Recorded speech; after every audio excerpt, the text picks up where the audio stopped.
Despite being almost a decade old, GTA 5 still keeps up with the latest game releases, but it's obvious that Rockstar Games has to show some significant improvement to the GTA 6 graphics compared to its predecessors. One of the first things that come to mind when I think of realistic graphics in games is ray tracing. Real-time ray tracing is the biggest leap in computer graphics in years, bringing realistic lighting, shadows, and effects to games, enhancing image quality, gameplay, and immersion. This technology wasn't widely available when GTA 5 was released back in 2013, but it has since become a game changer in the world of video game graphics. Battlefield 5 was probably the first game to support ray tracing when it was released in 2018, but the premiere of this technology was a failure as it resulted in many performance issues. With time, the technology has been improved, and game developers were more eager to add it to their games. In December 2022, Rockstar Games also decided to take this step, adding ray-traced reflections to GTA 5, unfortunately only for PS5 and Xbox Series, leaving out the PC gamers disappointed.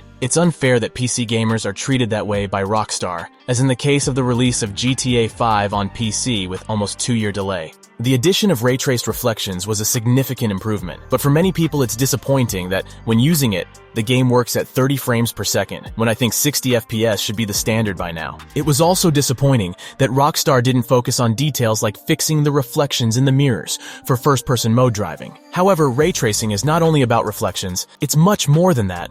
So what is ray tracing? How does it work? And why is it such a big deal in gaming?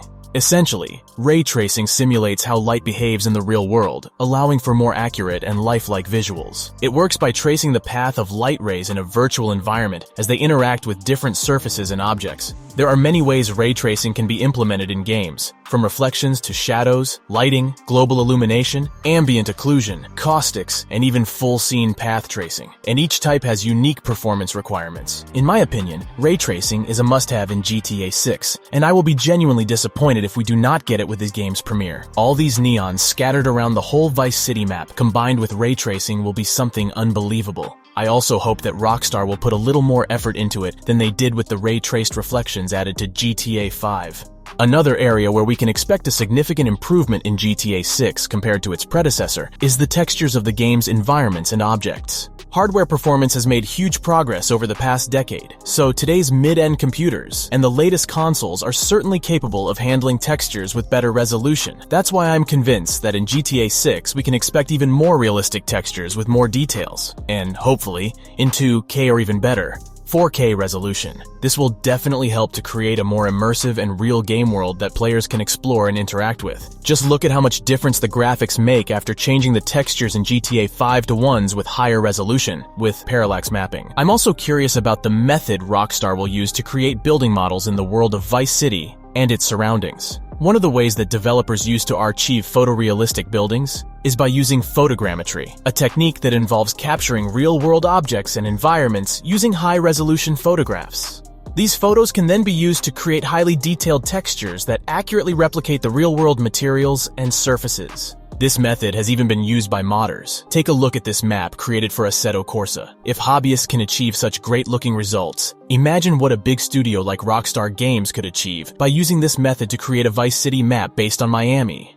Another very interesting technique used by developers is procedural generation. I don't think Rockstar would want to use this method for building exteriors, but it could have a very interesting application for creating interiors. Imagine that every time you enter your safe house in GTA 6, the objects in the room are arranged differently. For example, one time you enter Jason's house and it's messy, with clothes scattered around the room, and after a few days, when visiting the same place, it's already tidy. Used cups, TV remotes, and other small items are always in a different place. This is another thing that makes the game way more immersive. The beauty of procedural generation is that it can generate an almost infinite number of unique and interesting interior environments quickly and efficiently. This would add a huge amount of immersion to the game. But how does it work? Procedural generation is a technique used in computer graphics and game development to create content algorithmically rather than manually designing it. It involves creating algorithms that can generate content, such as terrain, environments, and game assets, based on a set of predefined rules and parameters. For example, in a game that uses procedural generation to generate terrain, the algorithm might define parameters such as the type of terrain, like forest, the elevation and roughness of the terrain, and the presence of water or other natural features. The algorithm then generates a unique and varied terrain by applying these rules and parameters in a random and systematic way. Next thing, The weather system. In this area, GTA 6 should aim to be at least as good as Red Dead Redemption 2. RDR2's weather system is incredibly detailed and dynamic, with a wide range of weather effects that can impact both the environment and gameplay. It determines what type of clothing the player should wear. Light clothing in cold climates will reduce the player's health, as will wearing heavy clothing in hot climates.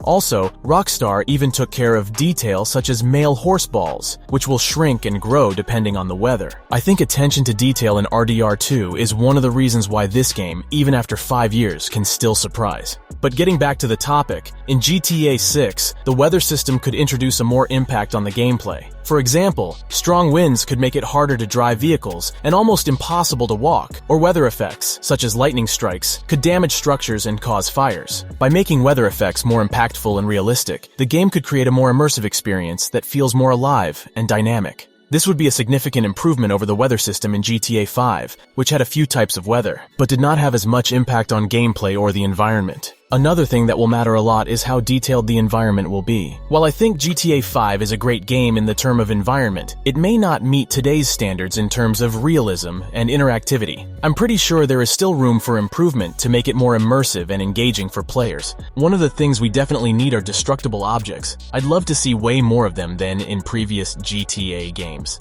I'm not sure it should be that advanced for buildings to be completely destructible, because imagine starting the story and then destroying the entire city.